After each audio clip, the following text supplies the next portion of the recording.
At para sa ating balita, Netanyahu may inamin na ikinagulat ng lahat at digmaan ng Thailand at Cambodia. Posible daw sumiklab.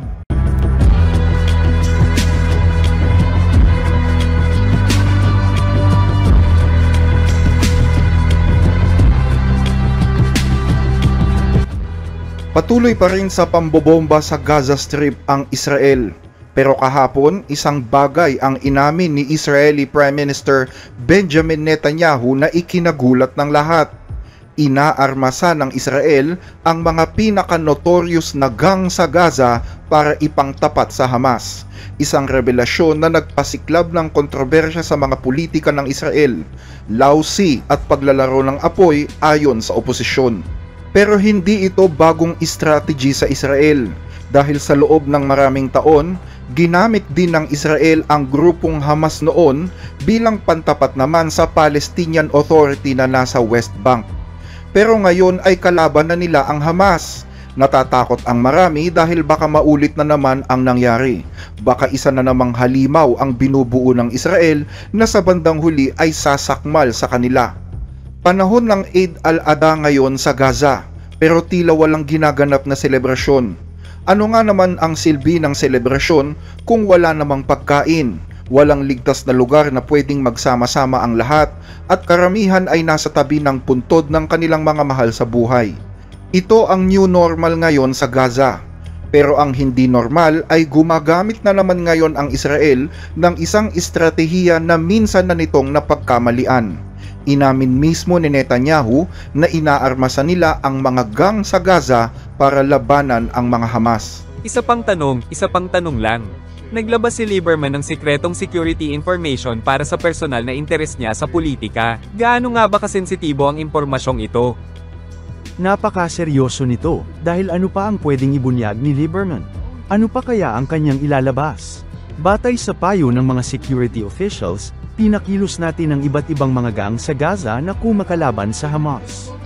Ano ang masama roon?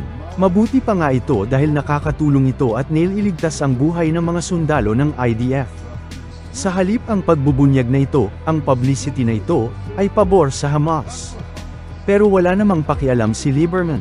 Sa tingin mo ba, iimbestigahan nila ito? Pero sino nga ba ang mga gang na ito? Isa rito ang umagaw ng pansin ng marami. Ang grupong tinatawag na Popular Forces na pinamumunuan ng isang nagngangalang Yasser Abu Shabab. Batay sa mga report, binubuo ang grupo ni Shabab ng 300 armadong kalalakihan na lihim na kumikilo sa pahintulot ng Israel. Sinabi ng grupo na trabaho nilang bantayan ang mga convoy at ang mga ayuda. Pero ang problema, isa sila sa mga inaakusahan na nagnanakaw sa mga ayuda, naninindak ng mga sibilyan at nagpapatakbo sa mga lansangan na parang mga private militia. Ayon sa mga aid worker, hindi makatao ang hakbang na ito. Nagsisimula na ang grupong ito na ipakita ang kanilang puwersa laban sa mga Hamas. Isang grupo na may kaduda-dudang nakaraan na ang pinuno ay dating sangkot sa kalakalan ng iligal na droga. Sa videong ito, makikita ang kanyang mga media team na tumutulong sa pagkakarga ng mga ayuda para tiyak daw na makapasok ng ligtas sa Gaza.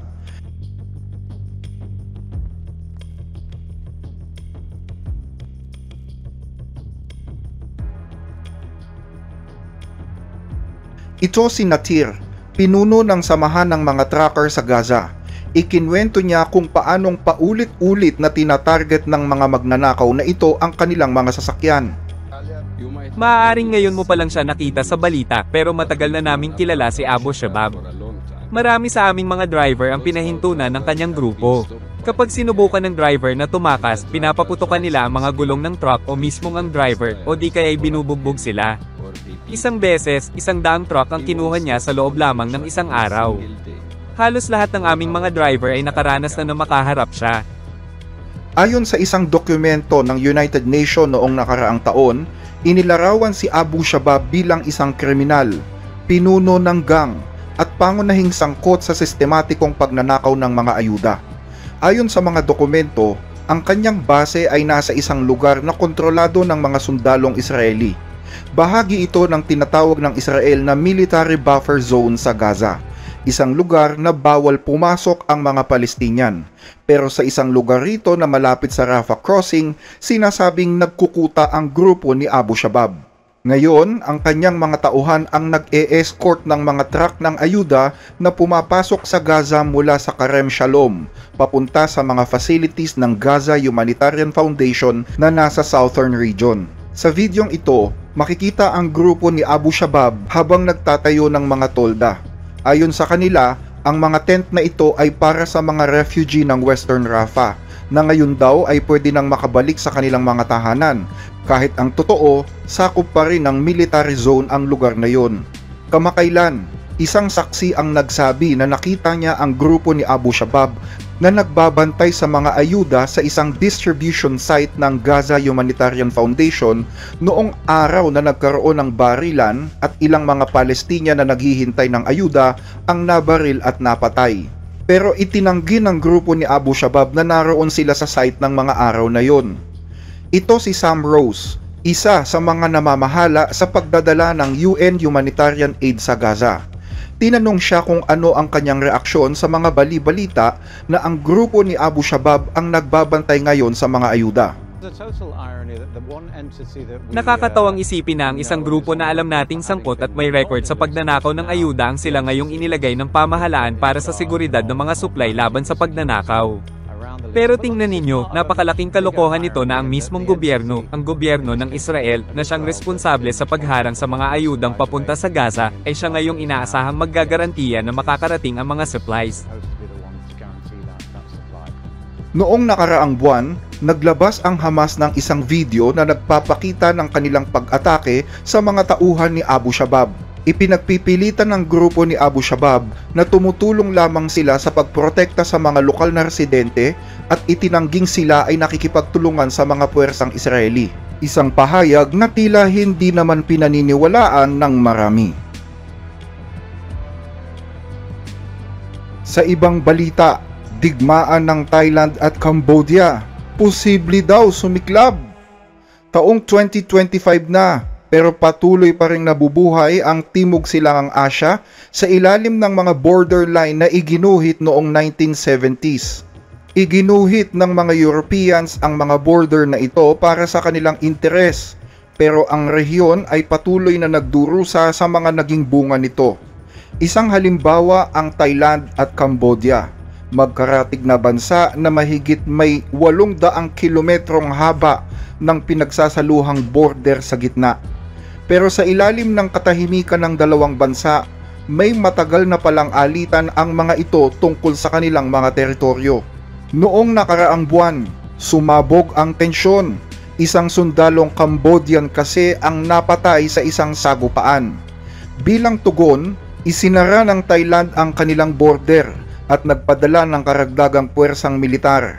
Ngayon, ang kapwa panig ay naghahanda na para sa posibleng sumunod na mangyari. Noong May 28, isang sundalong Cambodian ang napatay sa isang maikling inkwentro sa pagitan ng mga puwersang Thai at Cambodian malapit sa Emerald Triangle, ang lugar kung saan nagkikita ang mga borders ng Thailand, Cambodia at Laos. Bagaman hindi ito isang ganap na digmaan, hindi rin ito maituturing na isang aksidente lamang. Nagpalitan ng putok ang dalawang panig. Iginiit ng Cambodia na ang Thailand ang unang umatake, samantalang sinabi naman ng Thailand na sila ay tumugon lamang sa mga naunang putok. Anuman ang tunay na nangyari, naging mainit muli ang border at sumiklab ang tensyon dito. Ang pagkamatay ng sundalo ay isang bihirang insidente sa mahaba at sensitibong border dispute ng dalawang bansa. Ang ugat ay nagsimula sa isang hindi maayos na pagkakaguhit ng mapa noong 1907, panahong nasa ilalim pa ng pananakop ng mga Pranses ang bansang Cambodia. Ang France at ang bansang kilala natin ngayon bilang Thailand ay nagkasundo noon tungkol sa border. At dahil sa kasunduang ito, nabuo ang isang mahigit 817 kilometrong border sa pagitan ng dalawang bansa. Ngunit sa ilang bahagi nito, lalo na malapit sa mga sinaunang templo, naging malabo at hindi tiyak ang pagkakahati. Mabilis na lumipas ang panahon pero hanggang ngayon ang dalawang bansa ay nag-aangkin pa rin ng ilang mga pinag-aagawang teritoryo. Noong 2008, muling lumala ang tensyon nang magkaengkwentro ang mga puwersang Thai at Cambodian malapit sa Preah Vihear, isang Hindu temple na itinayo noong ika-11 siglo. Umabot sa 28 katao ang namatay sa tensyon na tumagal ng ilang taon. Tumigil din kasabay nito ang anumang diplomatikong usapan sa pagitan nila. Noong 2011, lumala pa ito ng husto na kailangan ng makialam ng United Nations. Noong 2013, naglabas ng desisyon ang International Court of Justice or ICJ na nagsasabing ang pinag-aagawang lupain ay pag-aari ng Cambodia. Isang desisyon na hindi ikinatuwa ng Thailand. Tinanggihan nila ang desisyon ng ICJ at iginiit na dapat ayusin ito sa pamamagitan lamang ng bilateral talks. Ngayong taong ito, uminit ulit ang tensyon. Isang viral video ang kumalat kung saan makikita ang mga babaeng Cambodian na kumakanta ng makabayang awit malapit sa isa pang pinag-aagawang templo na ikinagalit naman ng Thailand para maghain ng isang formal protest. Pagkatapos nito ay naganap naman ang sagupaan noong May 28 kung saan isang sundalo ang napatay. Nagbintangan uli ang dalawang panig at parehong nagpadala ng dagdag na puwersang militar sa lugar. Isinara ng Thailand ang dalawang border crossing nila para sa mga turista. Ayon sa Thai Army, handa silang ipagtanggol ang pambansang soberanya. Sinabi pa nila na ang Cambodia raw ang unang nagdagdag ng mga sundalo at handa raw sila para sa mas mataas na antas ng operasyon kung kinakailangan. Kinumpirma ng militar na handa sila sa anumang posibleng senaryo. Ayon sa kanila, alam daw ng militar ang sitwasyon sa mismong lugar at sila ang magpapasya kung kailan tamang gumanti kung kinakailangan. Kailangan nating magtiwala sa kanilang mga desisyon pagdating dito. Gayunpaman, ayaw nating umabot sa punto na kailangang gumanti. Ang anumang sagupaan ay magdudulot lamang ng pinsala, higit pa kaysa sa mga emosyon ng ilan na tila nais makakita ng labanan. Hanggat maaari, patuloy nating pupursigihin ang mapayapang paraan ng pagresolba sa tensyon. Ang totoo, nagkaroon ng hindi pagkakaunawaan sa magkabilang panig. Parehong panig ang nagsabi kung saan isinasagawa ang mga operasyon sa lugar, at kapwa nila inaakusahan ang kabilang panig ng paglabag o pagpasok sa kanilang teritoryo. Sinabi ng Cambodia na hindi nila paaalisin ang kanilang mga sundalo sa lugar. Ito daw ay usapin ng soberanya at pambansang seguridad. Ayon pa sa kanila, ipinagtatanggol lang daw nila ang pambansang teritoryo batay sa itinakda ng international law. Kapwa panig ay nagsasabi na nais nila ng kapayapaan. Yan ay kahit patuloy pa rin sila sa pagpapadala ng dagdag na mga puwersa. Gayunman, mayroong mga isinasagawang hakbang para pahupain ang tensyon. Noong June 2, nagkasundo ang dalawang hukbo na ilipat palayo sa mga sensitibong lugar ang kanilang mga tropa. Ayon sa punong ministro ng Thailand, nagkaroon naman daw ng positibong resulta ang mga dialogong ito. Isang pulong ng Joint Boundary Commission ang nakatakdang ganapin sa July 14 kung saan muling susubukan ng dalawang panig na ayusin ang kanilang matagal ng alitan. Sa ngayon, hindi pa ito ganap na digmaan, pero isa itong seryosong hidwaan. Ipinapakita nito ang kahinaan at pagiging marupok ng mga borders sa Timog Silangang Asya. Marami sa mga ito ay nakabatay pa rin sa mga kasunduang ginawa noong panahon ng kolonyalismo. Dahil dito, nag-aabang ang lahat sa magiging resulta ng pulong sa July 14. Kung nais ng dalawang panig na mag-de-escalate, maaaring tahimik na humupa ang tensyon gaya ng ilang beses nang nangyari sa nakaraang taon. Pero kung muling sumiklab ang tensyon, posible na mabilis na itong lalala. Kaugnay nito, nanawagan naman si Malaysian Prime Minister Anwar Ibrahim sa Thailand at Cambodia na magpakita ng pagpipigil at pababain ang tensyon. Umaasa siya na magtutulungan ang dalawang bansa tungo sa isang mapayapa at komprehensibong resolusyon sa issue.